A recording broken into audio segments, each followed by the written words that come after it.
You remember the first one. Maybe not the date, not the place, but the feeling. The smoke entering your lungs, strange and sharp, the head rushing slightly, and somewhere beneath the coughing, beneath the taste you hadn't yet learned to love, something shifted. A door opened that you didn't know existed, not to addiction, not yet, to something that felt, for a moment, like relief. It wasn't about looking cool, though maybe that's what you told yourself. It wasn't rebellion, though maybe that's what others saw.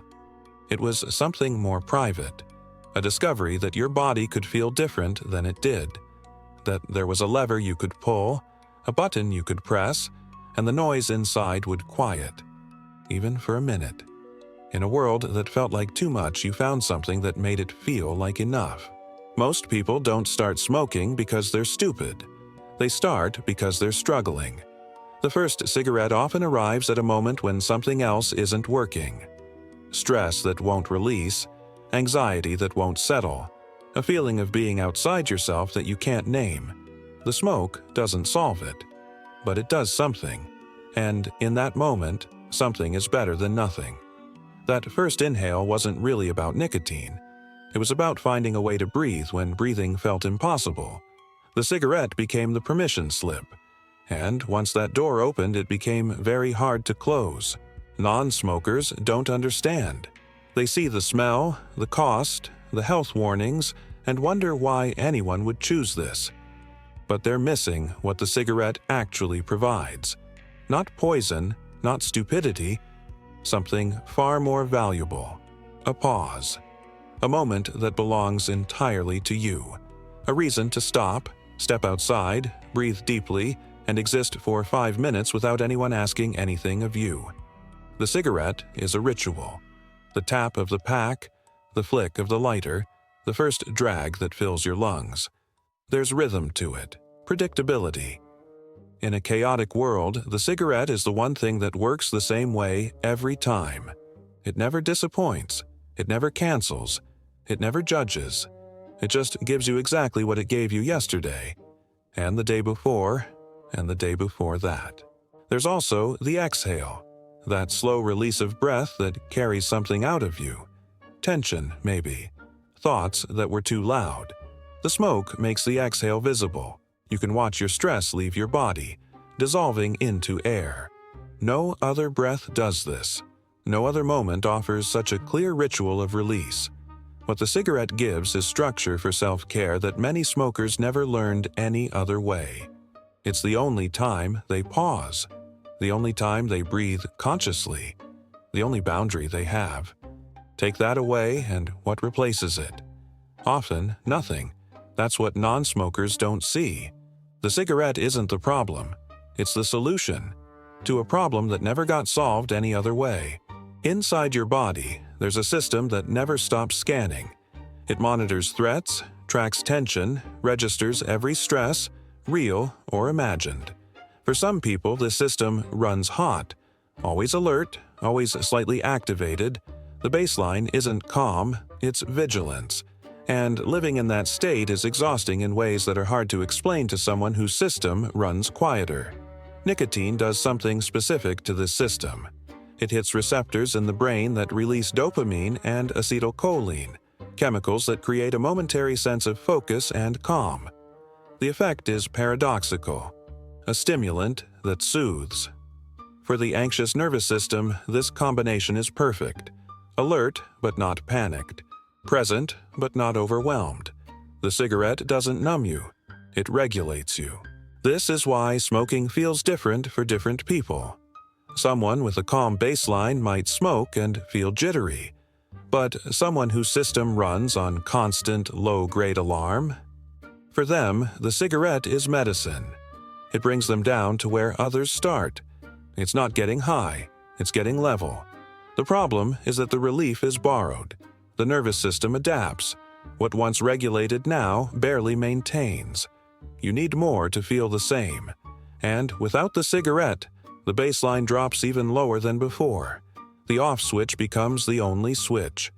And you find yourself not smoking for pleasure, but smoking to feel anything close to normal. The solution became the problem. But the original problem, the nervous system that never learned to settle, that was there long before the first cigarette. The brain is built to escape pain. This isn't weakness, it's survival. For millions of years, organisms that avoided discomfort lived longer. Pain meant danger. Relief meant safety. The brain evolved to chase whatever made the bad feeling stop and to remember exactly how to find it again. This system kept your ancestors alive. Now it keeps you reaching for the pack. Modern life is filled with discomfort the ancient brain wasn't designed for. Not predators, but deadlines. Not starvation, but social anxiety. Not physical wounds, but emotional ones that never fully heal. The pain is chronic, low-grade, impossible to outrun, and the brain, doing exactly what it evolved to do, searches desperately for relief. Anything that works, anything that makes the signal stop. The cigarette works. Not well, not permanently, but fast. And fast matters to a brain that measures survival in seconds, not years. The logic of evolution doesn't care about lung cancer in 30 years. It cares about the anxiety that's happening right now. The cigarette offers immediate relief, and the ancient brain responds, "Yes, this, remember this, do this again." The addiction isn't a malfunction. It's the system working exactly as designed, just in an environment it was never designed for. You're not weak for seeking relief. You're human. The brain that reaches for the cigarette is the same brain that kept humanity alive through ice ages and famines. It's not your enemy. It just doesn't know the difference between a tiger and a Tuesday. And until something teaches it a new way to find safety, it will keep choosing the fastest path out of pain. No one is born knowing how to calm themselves. It's learned. A baby cries and someone comes. The distress is met with presence, with touch, with a voice that says, "I'm here, you're okay." Over time, the child internalizes this. The external soothing becomes internal. They learn that discomfort passes, that they can survive it, that calm is always available. This is the gift of good enough caregiving. But not every child receives this gift. Some cry and no one comes. Some are met with irritation, with "stop being dramatic," with silence. Some learn that their distress is a burden, that showing need pushes people away. These children don't internalize soothing. They internalize absence. And they grow up with a nervous system that dysregulates easily and a toolbox that's empty when it comes to calming down. For these children, self-soothing must be discovered alone. Food, movement, distraction, substances, whatever works. The cigarette often arrives in adolescence, exactly when emotional demands spike and parental support fades. It becomes the parent who never came. The steady presence that's always available. The reliable response to distress that no human ever provided. This isn't excuse, it's origin. The smoker isn't morally failed, they're developmentally resourceful. They found a solution to a problem no one helped them solve. The cigarette stepped into a gap that should have been filled by people, and asking someone to quit smoking without addressing that gap is asking them to give up the only regulation they've ever known. The real question isn't, why do you smoke? It's, who should have been there and wasn't? There's something nobody says out loud. The cigarette is a relationship. Not a habit, not an addiction. A companion. It's there in the morning before anyone else is awake. It's there at night when everyone has gone. It waits for you after difficult conversations, after stressful meetings, after moments when you need to be held but there's no one to hold you. The cigarette never leaves. Loneliness is epidemic, but we don't name it. We call it independence, introversion, being busy. But underneath, there's a hunger for presence that modern life rarely feeds. The cigarette answers this hunger in its small, toxic way. It gives you something to do with your hands, something to turn to when the silence gets too loud. A ritual that says, you're not completely alone. There's this. There's always this. Smokers often describe their cigarettes in relational terms without realizing it. My cigarette and coffee in the morning. I need a smoke to think. It's my companion on long drives. The language reveals the truth. This isn't just chemistry. It's attachment. The cigarette has become a secure base in an insecure world. Unreliable humans come and go. The pack in your pocket stays. This is why quitting feels like more than breaking a habit. It feels like ending a relationship, like saying goodbye to the one thing that was always there. The grief is real, even if it sounds absurd to grieve a cigarette. You're not grieving the tobacco. You're grieving the presence, the companionship, the one relationship that never disappointed you, even as it slowly killed you. Watch when people smoke. It's rarely random. It's after the meeting that drained them, during the break they desperately needed, before the conversation they're dreading. The cigarette marks a boundary, a small declaration that says, "This moment is mine. For 5 minutes, no one can ask me for anything. I am unavailable. I am outside. I am breathing." Many smokers don't know how to rest without permission. They work through lunch, skip breaks, answer emails at midnight. They give and give until there's nothing left. But the cigarette is an excuse, a socially acceptable reason to stop. You can't just stand outside doing nothing, but you can stand outside smoking. The addiction provides what the person can't give themselves: a boundary. This is especially true for people who were taught that rest is lazy, that needs are weakness, that good people keep going until they collapse. For them, the cigarette is a loophole, the only self-care they allow. They're not taking a break. They're feeding an addiction. Somehow, that's more acceptable than simply admitting they're tired. Take away the cigarette and the boundary often disappears. The ex-smoker works straight through, no longer having a reason to pause. They wonder why they're more stressed than when they smoked. It's not the nicotine they miss. It's the permission. The cigarette was never just about smoke. It was the only way they knew how to say, "I need a moment." Without it, they have no language for rest. At some point, smoking stops being something you do and becomes something you are. I'm a smoker. It's not just behavior, it's identity. It shapes where you stand at parties, who you talk to, how you structure your day. It gives you membership in an unspoken tribe. The smokers outside the building, sharing lighters and understanding. You belong somewhere. You're someone specific. Identity is powerful because it simplifies choices. A smoker doesn't decide whether to smoke, they just do what smokers do. The identity carries the behavior automatically. And identity resists change, because changing what you do feels like changing who you are. Quitting isn't just stopping a habit, it's dismantling a self. For some, smoking is tied to other identities they value. The artist who smokes while creating. The rebel who never followed the rules. The thinker who needs a cigarette to process. The hard worker who earns their smoke breaks. Remove the cigarette, and these identities feel threatened. Who is the artist without the smoke curling from the ashtray? Who is the rebel who follows health advice? This is why logic fails against smoking. You can know every statistic, understand every risk, and still smoke. Because the decision isn't happening in the logical brain. It's happening in the part of you that answers the question, "Who am I?"